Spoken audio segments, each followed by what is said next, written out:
सुमेरा जैसे ही सुबह कॉलेज जाने के लिए उठी और वॉशरूम में गई तो जैसे ही वो बेध्यानी में टूथब्रश उठा के उसके ऊपर टूथपेस्ट लगाने लगी, अचानक वो घबरा गई। उसके चेहरे का रंग जर्द पड़ गया और टूथब्रश उसके हाथ से गिर गया, क्योंकि ये टूथब्रश उसकी माँ का था, जिसकी डेथ 7-8 साल पहले हो चुकी थी।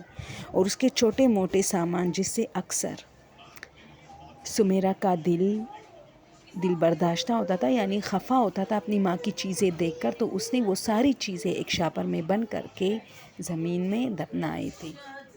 वो हैरान है, हाँ, उस टूथब्रश पे थोड़ा सा मिट्टी भी लगा हुआ है, जिससे साफ ज़ाहिर था कि किसी ने ज़मीन से निकाला था और उसके वॉशरूम में रखा था। वो बहुत डर रही थी।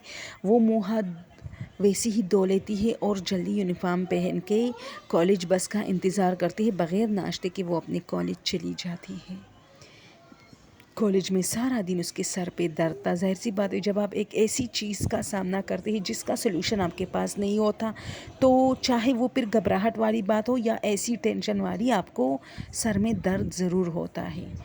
वो पढ़ाई में भी उसका ध्यान नहीं लगता और जब वापस घर आती है तो अपनी दूसरी अम्मी, जो कि उसकी सौतेली माँ थी, उसको बताती है। वो उसे समझाती कि ऐसा कुछ नहीं, शायद ये तुम्हारा बहन था, लेकिन वो उसे बताते नहीं, वो ब्रश अभी भी पड़ा है।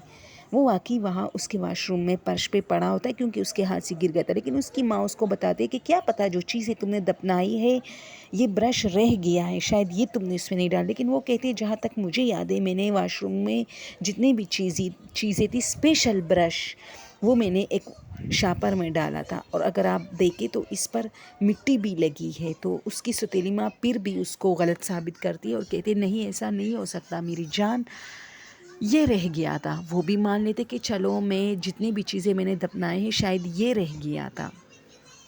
फिर कुछ दिन बाद इसी तरह गुजर जाती। उसकी सौतेली माँ उससे बहुत मोहब्बत करती है और उसे बिल्कुल अकेला नहीं होने देती, यानी उसको अकेलापन महसूस नहीं होने देती, क्योंकि वो उसके शोहर की पहली बीवी से थी, जो कि मर चुकी थी, और वही एक ही बेटी थी। अब उसकी सौतेली माँ के 2-3 बच्चे हैं और इस तरह इन लोगों के 4 या 5 बच्चे हैं, और वो सब लड़के होते हैं। उसकी सौतेली माँ के यहाँ सारे लड़के होते हैं, जबकि ये एक बेटी थी जिससे वो बहुत मोहब्बत करती है और वो बिल्कुल अपनी बेटियों की तरह इसे पालती है।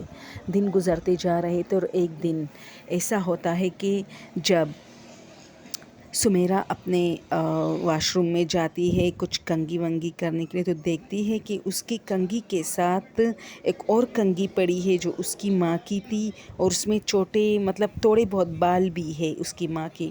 अब तो वो इतनी घबरा जाती है कि वहाँ से भाग जाती है और अपनी सौतेली माँ को बुलाती है और उसे कहती है कि माँ, ये सब क्या है। उसकी माँ भी हैरान और परेशान हो जाती है कि हाँ, यहाँ वॉशरूम और कमरे की सफाई तो उसकी माँ करती थी। तो वो कहते कि पहले तो मैंने नहीं देखा था, अब कैसे आया। वो कहती है, ज़रूर कोई गड़बड़ है, कोई निकाल के तुम्हें डराने की कोशिश कर रहा है। लेकिन वो लोग कई दिनों तक अपनी नज़रें इस चीज़ पर मरकूज़ करती कि आखिर कौन है। घर में उनके 3-4 भाइयों और बाप के अलावा तो और कोई है नहीं, और नौकरानी भी नहीं है। हाँ, आस पास पड़ोस है, लेकिन वो ऐसे नहीं है और न उनके घर आते हैं। फिर भी उसकी माँ अपनी नज़रें खिड़की और दरवाज़ों पर मरकूज़ रखती है, और रात में भी और दिन में भी। लेकिन एक रात उसकी माँ घबराई हुई उसके पास भाग के आती है और कहती है, तुम्हारी माँ ज़िंदा है। ये सुनकर सुमेरा के पाँव तले ज़मीन निकल जाती है और कहती, ऐसा कैसे हो सकता है, उसको हमने खुद अपने हाथों से दफनाया था। वो कहती, मैंने खुद उसको देखा है, बाहर गार्डन में जो दरख्त है वो वहाँ खड़ी थी। ये लोग भाग के वहाँ जाते हैं तो वहाँ कुछ नहीं होता।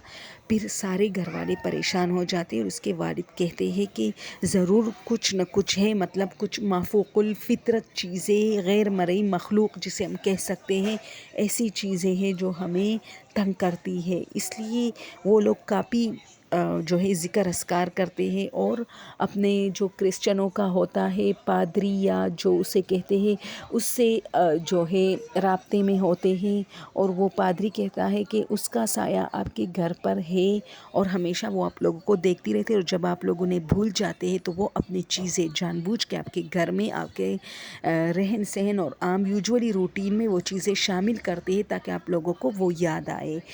तो इससे سارے معاملے سے سمیرا پر بہت گہرا اثر ہوتا ہے، کیونکہ اس کو اپنی ماں ہر وقت یاد تھی، وہ اس کے لیے ہر وقت روتی تھی، لیکن پھر بھی ایسی چیزیں ہوتی تھی اس کے لیے۔ وہ لوگ کافی لوگوں سے رابطہ کرتے ہیں، لیکن پھر وہ اس گھر کو چھوڑتے، کیونکہ اس کے گارڈن میں جو ہے اس کی ماں کا قبر تھا اور یہ گھر کافی پراسرار ثابت ہو چکا تھا۔ پھر وہ لوگ اس گھر کو چھوڑتے ہیں، اور ویسے بھی اس کے باپ کو ایک نئی ملازمت ملتی ہے اور وہ لوگ نیو یارک چلے جاتے۔ اس سے پہلے وہ لوگ واشنگٹن میں ہوتے ہیں۔